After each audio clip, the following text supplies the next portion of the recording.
All right, we're going to do take two here.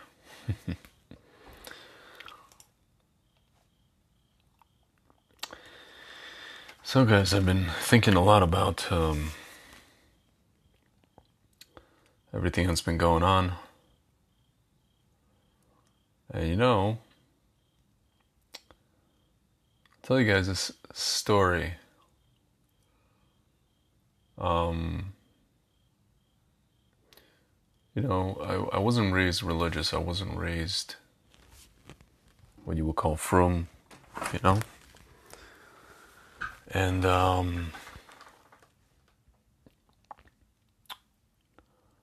remember this is like, you're talking like 9 years ago.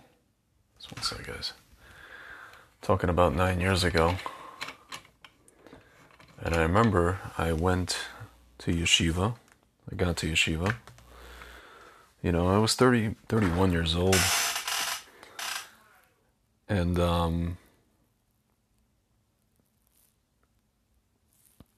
remember I got there, and it's almost as if what I noticed patterns of behavior, right? I noticed certain patterns of behavior, and what I noticed was people were very, fervent about their newfound beliefs, and it's almost as if they, prior to discovering whatever it is that they had discovered, they were basically, their lives had almost maybe no meaning or no direction. There was nothing there. And then they discovered what they discovered, these guys, and they decided that anyone who, I guess, wasn't like them or doing it the way that they were doing it, living the life in the new kind of, according to this new dogma, let's say, philosophy, whatever it is, they decided that those people are heretics or just not up to snuff, you know?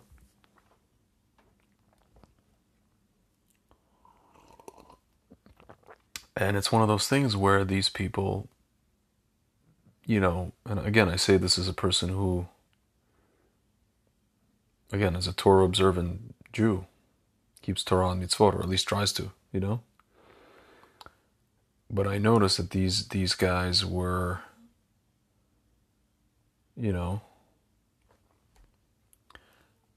things for them became very dogmatic and became very exclusionary and dogmatic and very. I mean, you see it. You see it all over the Jewish world. You see things, movements. You see behavior. Where other people kind of joke around and they say, "Well, these guys are a cult. This is a cult and that's a cult," and there's signs of what a cult actually is, right? You can't question anything. You can't. If you even so much as have a debate, you want to have a debate, they say, well, it seems like you're convinced, so what's the point to debate with you, There is no point. It's a very myopic way of being, And again, I'm talking as a person who's Shomer Torah, Shomer Mitzvot person, but, for me, it was always about looking at all the sides and looking at all of the groups and all of the philosophies and making kind of taking from all the different ones and creating kind of a supra philosophy for myself, right? Which is valid, which is very valid, right? But yeah, that's what I noticed. And guys, I'll tell you something. And this past year and a half, I look around and I see the way that people who are excited, are really not just excited, but people who are express a fervor for you know what, their fervor is basically religious, you know? These are people who basically, you know, are a product of a society that has basically taken Hashem, or just the idea of Hashem. I'm not even talking about Torah and mitzvot. I'm talking about just the society in general, Jews and non-Jews, that have taken the idea of God and they have either thrown it away, or they have twisted it to the point where it's essentially unrecognizable. And so a society that has reached that level, I can't even call it a level, a society that has gone to that point is very susceptible and very open to, unfortunately, digging themselves into or falling into the trap of worshiping idols. And when I say idols, you know, in this case, we're not talking about statues. We're talking about ideas, objects, concepts, you know, and even what they think is a supposed cure to an ailment, where it's like the only thing and there's nothing else, and there can't be anything else. It's like, you know, a person dies and they say, well, if only he bowed down to this idol, he wouldn't die. If only he took this, he wouldn't die, right? And then when you say, you know, well, he could have had the same issues with the stuff. No. We studied that. No way. No way, no how. And even if it is, it's minimal. You know, if there are issues, it's minimal. But they're, you know, the stuff on the other side of the spectrum pales in comparison to the thing that we're coming, you know, to solve this issue with. And my friends, if you notice, you know, this is like a very exclusionary religion. The people who are not in are not in. The people who haven't participated in the, you know, the fervor are not in. They are out. They're not holy enough. They're basically heretics. Anybody who questions this is a heretic. You know, how do you not believe the gods of science? How do you not believe the Rebbe, Lahavdil? How do you not believe the Fauci Rebbe? You know? My friends, these people are what I like to call the COVIDer or the vacciner Chassidim. They have their own books, they have their own ideology, they have their own, I don't know, songs. We just saw a song and dance on Stephen Colbert show. They have their own everything. They have their own Rebbes. Yeah, the Fauci Rebbe. Yeah, exactly. The COVID Rebbe. You know what I'm saying? The vacciner Rebbe. Vacciner Rebbe.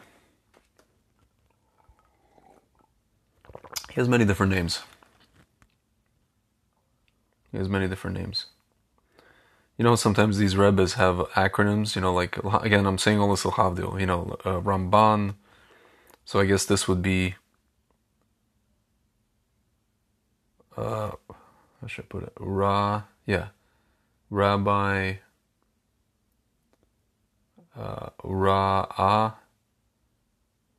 Rafalch. Yeah, there we go. R.A., like R.A. is Rabbi, A. Anthony, Fauci, so Rafalch.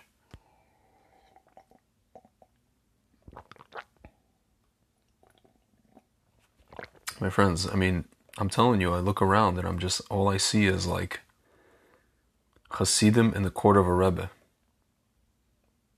Whatever this Rebbe says, his word is bond, his word is immutable.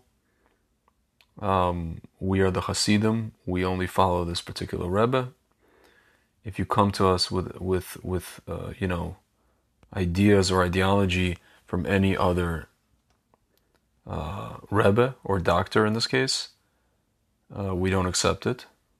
We don't hold by the hechsher. We don't give our haskama, our endorsement. My friends, this is a chassidut. The problem is Hashem is nowhere to be found.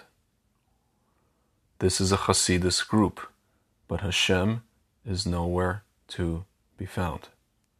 My friends, I have so-called religious friends who said again, they said, I said Hallel when I heard that this such and such thing came out. And I asked the question, I said, again, are you saying it with a bracha or without the bracha? Ladies and gentlemen, when a society throws Hashem out the window, when a society throws Torah out the window, like really throws Torah out the window, or even when it has Torah, it starts corrupting the Torah. Everything, it's like Pirkei Avos says, something that's bent cannot be made straight. My friends, so this was going to its natural end, right?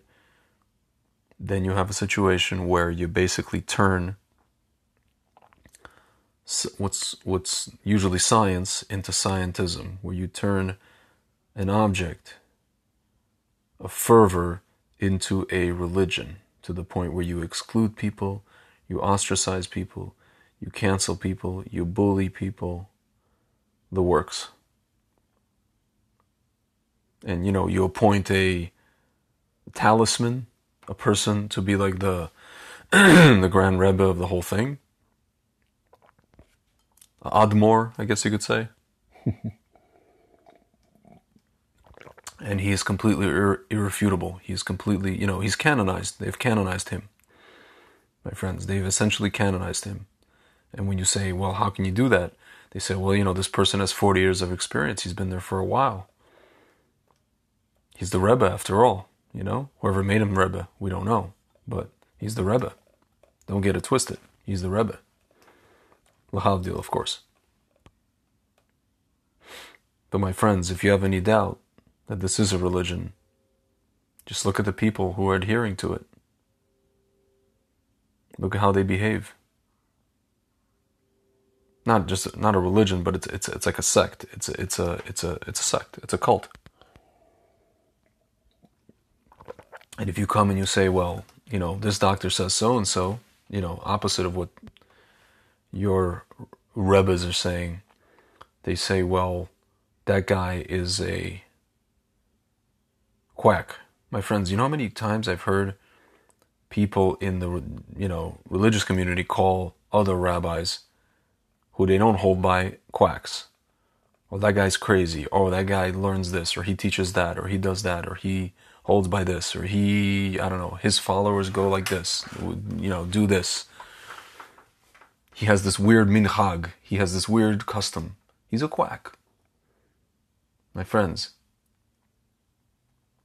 we're talking about Talmidei Chachamim, these people who learn Torah just like the rest of the guy on the other side of the spectrum. So, obviously he's not a quack. Just like a person who went to medical school and maybe has a different opinion from the other doctor. My friends, that's why you go to different doctors, to get multiple, opinions, to get a second opinion, a third opinion. That's actually the whole point. That's actually called medicine. That's called science. That's how that works.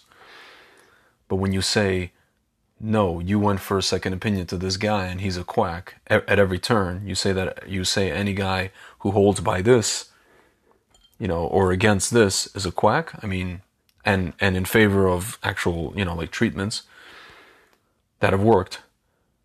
My friends, that is essentially the definition of a cult. again, in this particular case, with its own customs, with its own mentalities, with its own sensibilities, exclusivity, categorization of people, judgment of people, control, and finally, a Rebbe, my friends, an Admor. Make no mistake, guys, this is a Chassidut. And I'm telling you this as a person who, is close to different Chassidim, let's put it that way. A friend of such and such, okay? And the difference with them is they have a Shem. They're not worshiping any idols, not as far as I know. And they have a Shem. They know that Kadosh Baruch Hu runs the world. These are people who are scared more of Hashem than they are of, what, okay? A certain disease. So, but my friends, you can see how sick society is to the point where they don't have a Shem anymore. What they have is what they worship, which is basically the, what, and their Rebbe, and their Admor, and their Rabbi, is the Fauci Rebbe, what we call him, or the COVID Rebbe, or the Vaxxer Rebbe, Vacciner Rebbe. And friends, it's unfortunate, and what's even more unfortunate is that a lot of Jews have fallen into this trap, my friends, thinking erroneously that this stuff is from Hashem. That's the big problem here, my friends. That people think that this stuff is from Hashem, not realizing that it may have killed about as many people as the disease has killed, and so there's a cost, and the cost is too high. It's very high, and if the powers that be, the authorities, only actually divulge that number, the real number of what the cost is, we would put a stop to all of this. We wouldn't have this anymore. Not only the stuff, but also all of the tyranny, all of the lack of freedoms, and antagonism, and ostracizing, and canceling, and bullying, and all kinds of crazy things, my friends. That's what we would have. That's what if we just fessed up to the issue at hand. But the problem is, my friends, just like with any cult, when money gets involved, that's when things get interesting, my friends. When money gets involved, that's when things get interesting, and that's really tends to be, the driver for these things, my friends.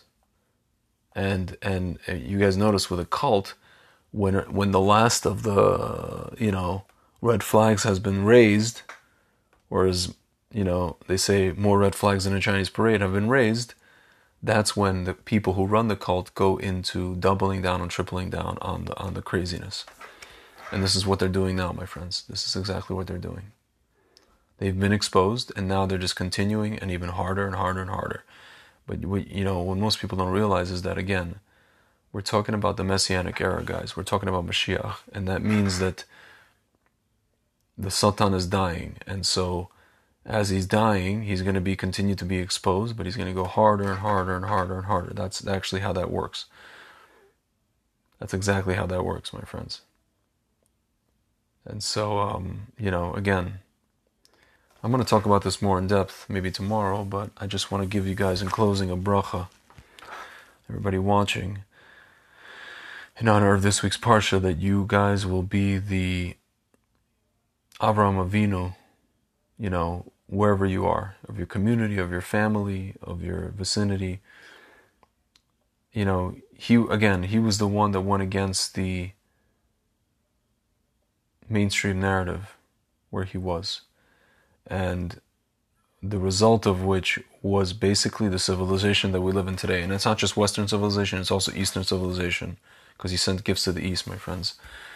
So I just want to give you guys a bracha so that you are able to emulate Avraham Avinu. He also fought his father, not physically, but like ideologically, who was the biggest. He was a billionaire, his father. He was the biggest, idol seller in the world.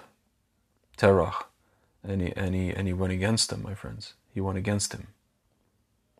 And now we're here in 2021, 5782, and we have the same situation on our hands.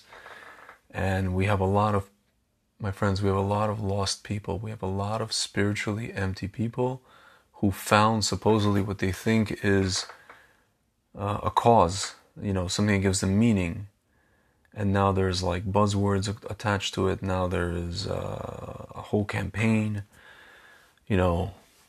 all these things, my friends. And these things are actually a klipa. They are a husk, They're not from the side of purity. They're from the side of tuma, of ritual impurity, my friends. And B'ezrat Hashem, I hope that we can all be Avraham Avinu in our own special way, in our own little way, and B'ezrat Hashem, we can realize, what the real Hasidut is, and we can acknowledge Hashem. We can bring Hashem back into this world, and if only we do that, that's really the ultimate solution, my friends. All right, guys. It's been real, and I'll catch you tomorrow with something a little more Torah.